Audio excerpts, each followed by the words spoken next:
जी students, अब हम day 5 की रीडिंग स्टार्ट करेंगे और डे 5 पर हम यूनिट नंबर 2 की रीडिंग शुरू करेंगे। Unit number 2, HAV have, BREAK break, FAST fast, breakfast, have breakfast. ETC को मैंने आपको पहले भी आपकी पुरानी HOD क्लास में बताया था कि ETC एटसेट्रा का एब्रीविएशन है ETCETRA, एटसेट्रा, जिसको हम शॉर्ट फॉर्म में ETC लिखते हैं, लेकिन इसको बोलते हमेशा एटसेट्रा हैं। इसका मतलब होता है वगैरह वगैरह। हैव ब्रेकफास्ट, ब्रेकफास्ट का क्या मतलब होता है? नाश्ता। तो नाश्ता करने के मुतालिक है ये unit number 2। Have breakfast etcetera, have breakfast etc, have breakfast etc, have breakfast etc। तो अब रीडिंग स्टार्ट करते हैं। ये जो पिक्चर है इसके मुतालिक बता रहे हैं। This is the Riaz family, this is the Riaz family, this is the Riaz family. It is 8 o'clock, it is 8 o'clock। ये रियाज का ख़ानदान है, मिस्टर रियाज का, और आप घड़ी पे देख रहे हैं कि 8 बजे हैं। It is 8 o'clock। टाइम लिखने का तरीका है, 8 लिखेंगे, आगे O है, O के ऊपर ये आपने देखा है कि एक छोटा सा उन्होंने कॉमा लगाया है, तो ये क्या होगा? इट इज़ 8 o'clock, 8 बजे हैं। They are having a meal, they are having a meal। तो वो क्या कर रहे हैं? खाना खा रहे हैं। They are having dinner, they are having dinner। Dinner क्या होता है? डिनर कहते हैं रात के खाने को। तो फिर स्टूडेंट्स, दोपहर के खाने को क्या कहते हैं, आपको पता है? जी, दोपहर के खाने को लंच कहते हैं और सुबह के नाश्ते को ब्रेकफास्ट कहते हैं। तो ब्रेकफास्ट नाश्ता होता है, लंच दोपहर का खाना, और डिनर क्या होता है? रात का खाना। They are having dinner, they are having rice and fish for dinner, they are having rice and fish for dinner. तो स्टूडेंट्स, ये इतना छोटा सा पैसेज जो है ये आपकी डे 5 की रीडिंग है। आपने इसको बहुत अच्छी तरह से रीड करना सीखना है।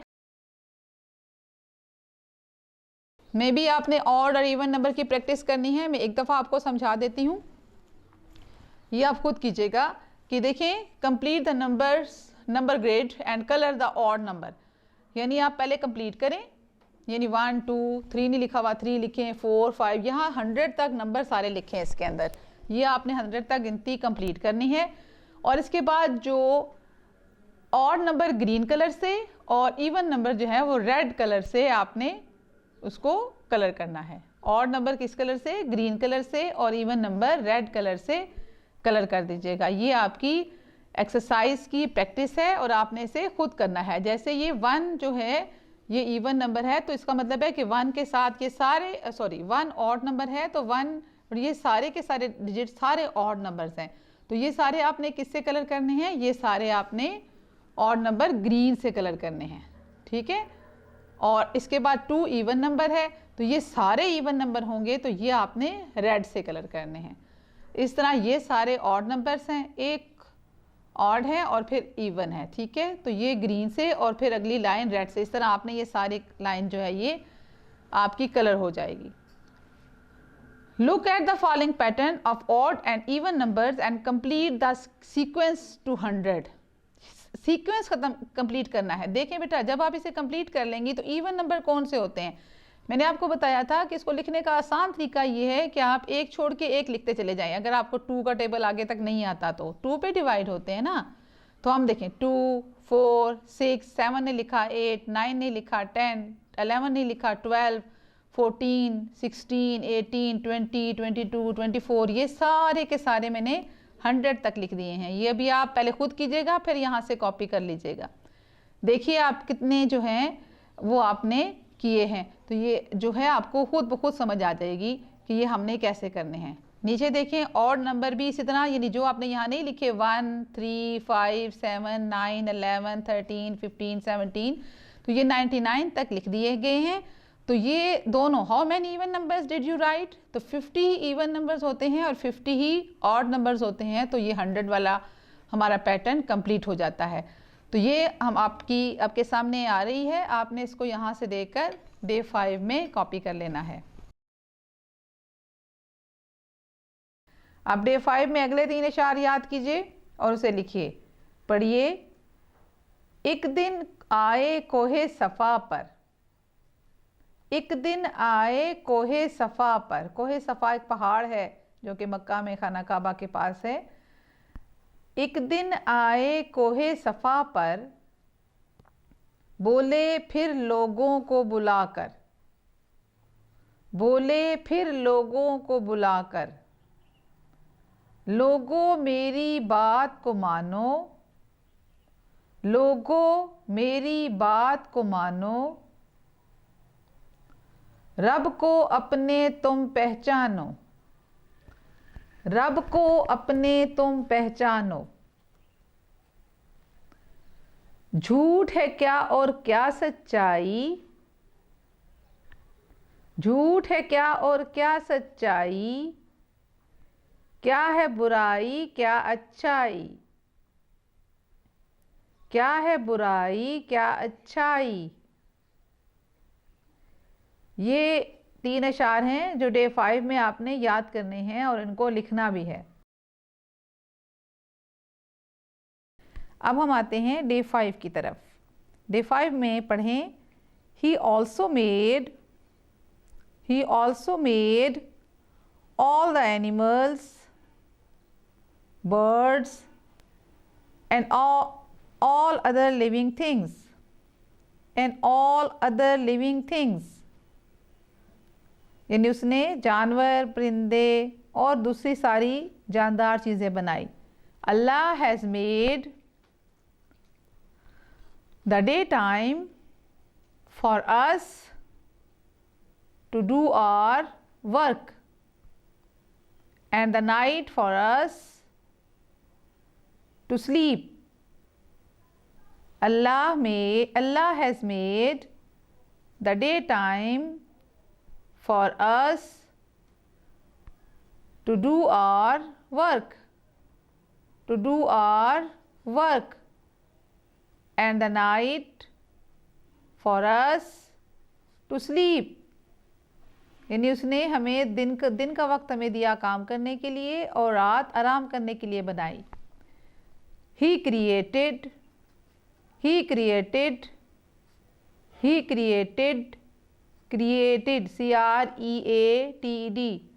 created the 4 seasons, seasons, seasons,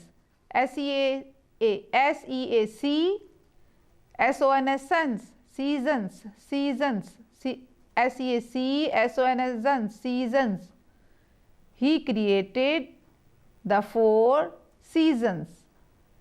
Spring, spring, spring, spring, spring, spring, spring, spring. Summer, summer, sum, mer, mer, summer, sum, mer, mer, summer. Autumn, autumn, autumn, यहाँ पे n साइलेंट है, सिर्फ autumn पढ़ेंगे, autumn, autumn. And winter, winter, win, winter, winter. For us to enjoy,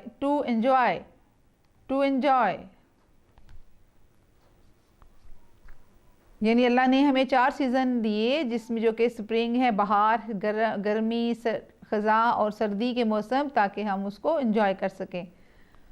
Allah is great, Allah is great, and we must pray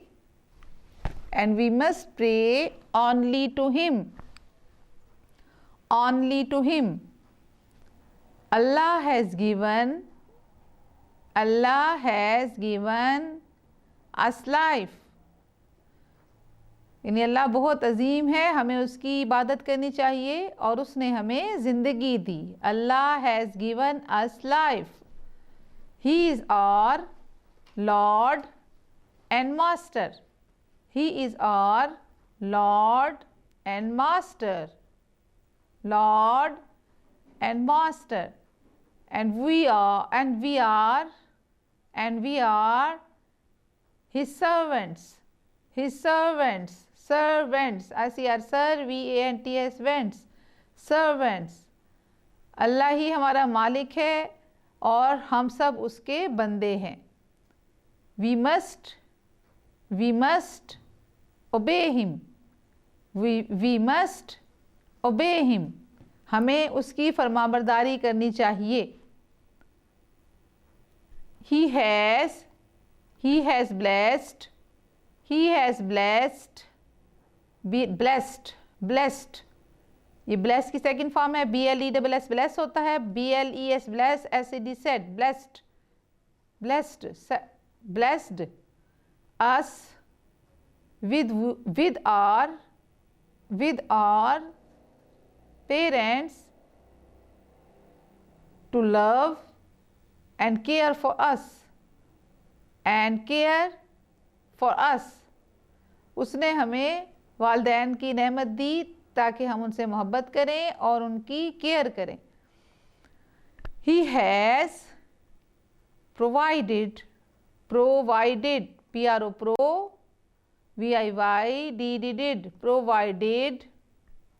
us with all that we need and given us many good things in life. उसने हमें बहुत सारी चीज़ें हमें दी जो हमारी ज़रूरत की थी और बहुत सी अच्छी चीज़ें हमारी ज़िंदगी में उसने हमें अता की. We must thank him. We must thank him for all his blessings. Blessings होती हैं नेमतें. हमें उसकी सारी नेमतों पर उसका शुक्र अदा करना चाहिए. Allah loves us more than anyone. Allah loves us more than anyone else. Or we must also love Allah and be grateful for all that He has given us. यानी उसकी हमसे ज़्यादा मोहब्बत करता है और हमें उसकी सारी नेमतों पर उसका शुक्र अदा करना चाहिए. The best way to thank Allah is to obey Him and to be good to His people and all that He has created.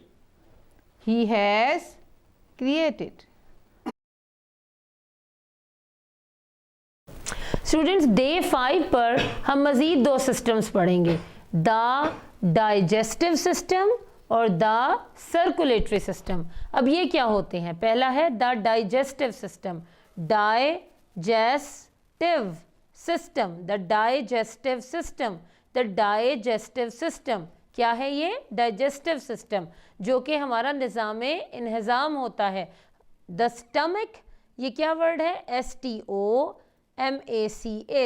STOMACH. Stomach क्या होता है? हमारा मैदा जहाँ हमारा खाना हज़म होता है.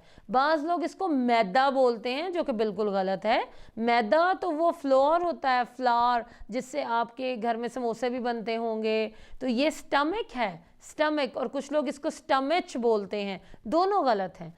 ना इसको स्टमच बोलना है ना इसको मैदा बोलना है. It is stomach in English और मैदा इन उर्दू. ठीक है. The stomach and the channels through which food passes are called the digestive system.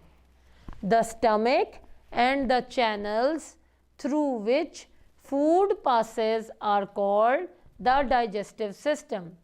मैदा और वो तमाम हमारी, जैसे ये देखिए पिक्चर में नज़र आ रहा है, फूड पाइप है, मुख्तलिफ़ किस्म के हमारे सिस्टम्स हैं जहाँ से खाना गुज़रता है और हज़म होता है, इस सब को डाइजेस्टिव सिस्टम कहते हैं. स्टार्टिंग फ्रॉम द माउथ, ये देख रहे हैं आप पिक्चर में, मुंह से शुरू हो रहा है ये. Starting from the mouth, this system includes the stomach, the liver and the channels which food passes through. Starting from the mouth, this system includes the stomach, the liver and the channels which food passes through. तो ये मुख्तलिफ़ किस्म के हमारे जो मुंह के जिस्म के हिस्से हैं वहाँ से ये स्टार्ट होता है. जैसे ये मुंह से स्टार्ट हो रहा है, इसमें लिवर भी शामिल है, इसमें स्टमक भी शामिल है, तो ये सब डाइजेस्टिव सिस्टम का हिस्सा हैं. ये मॉडल भी आपको लैब में ले जाके दिखाया जाएगा जब आप वापस आएंगे. ये द डाइजेस्टिव सिस्टम की एक डायग्राम है. अगला है द सर्कुलेटरी सिस्टम.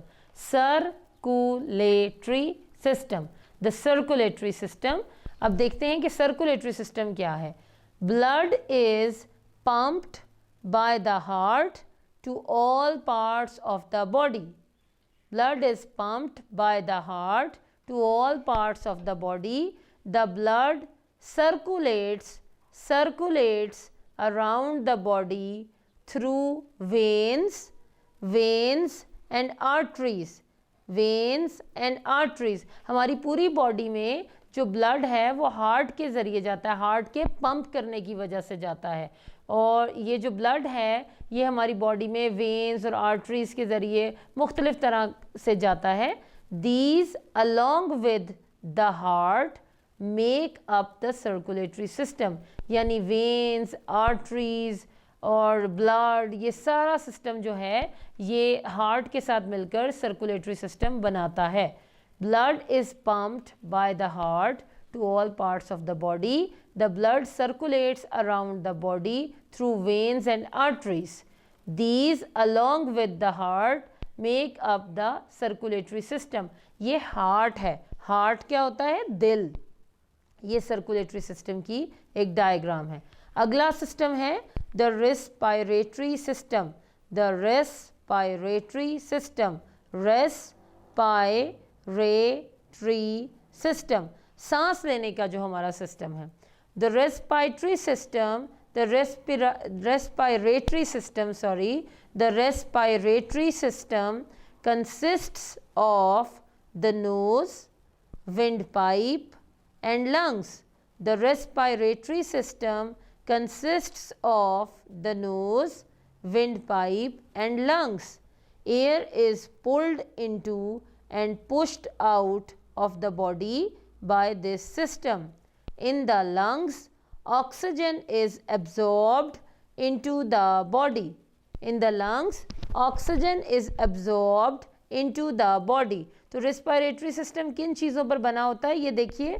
मुश्तमिल है ये नोज़ पर जहाँ से हम सांस लेते हैं, फिर एक विंड पाइप है, फिर हमारा एक लेफ़्ट लंग है, एक राइट लंग है. ये सब मिलकर रेस्पिरेटरी सिस्टम बनाते हैं. ये मॉडल भी आपको साइंस लैब में दिखाया जाएगा. यहाँ तक स्टूडेंट्स आपकी डे 5 की रीडिंग है. ये खासी ज़्यादा है, आपने इस रीडिंग को बार बार सुनना है और इसके साथ साथ खुद भी रीड करने की कोशिश करनी है. अब हम डे 5 की रीडिंग स्टार्ट करते हैं. Large areas of water on the earth are called oceans. Large areas of water on the earth are called oceans. Smaller areas are called seas.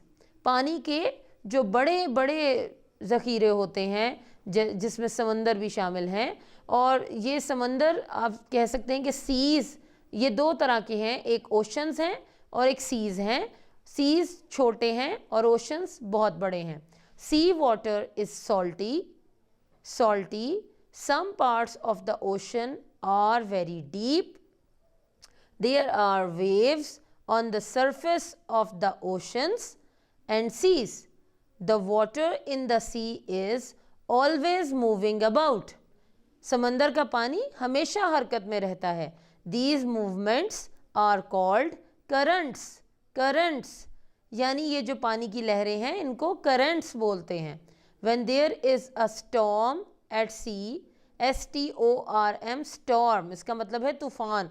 जब समंदर में तूफान हो, the wind causes high and rough waves, तो हवा बहुत ही ऊंची ऊंची लहरें ऊपर को लेकर जाती है. The wind causes high and rough, ROUGH, rough waves. You should not go to the seaside in stormy weather. Stormy weather यानी जब बहुत तूफ़ानी मौसम हो तो आपको समंदर पर नहीं जाना चाहिए. It is dangerous. Dangerous. Dangerous यानी ये ख़तरनाक है. The deepest point in the oceans, the deepest point in the oceans is the Mariana Trench. Mariana Trench ये नाम है उस सबसे गहरे मुकाम का जो समंदर में, जो ओशन में है. इसको कहते हैं Mariana Trench in the Pacific Ocean. Pacific Ocean, और ये कहाँ है? पैसिफिक ओशन में. It is 11,022 metres deep. ये 11,022 मीटर्स गहरा है. स्टूडेंट्स, यहाँ तक आपकी डे 5 की रीडिंग है. अब हम चलते हैं डे 5 की रीडिंग पर. डे 5 पर हमने ये पेज नंबर 7 की कंप्लीट रीडिंग करनी है. अब 3 ईयर्स के मुतालिक हमें इसमें इंफॉर्मेशन मिलेगी. 1946, 1947 एंड 1958. तो सबसे पहले पढ़ते हैं 1946 के मुतालिक. The ENIAC contained vacuum tubes. The ENIAC contained vacuum tubes. Vacuum tubes. It was the first computer that could solve problems at a speed 1,000 times faster than any other electrical or mechanical machine of that time. तो ये एक ऐसा computer इजाद हुआ पहली दफ़ा कि जो तमाम मसाइल, तमाम क्वेश्चंस को बहुत ही तेज़ स्पीड के साथ सॉल्व कर देता था. अब 1947 की तरफ चलते हैं. ट्रांजिस्टर्स. ट्रांजिस्टर्स.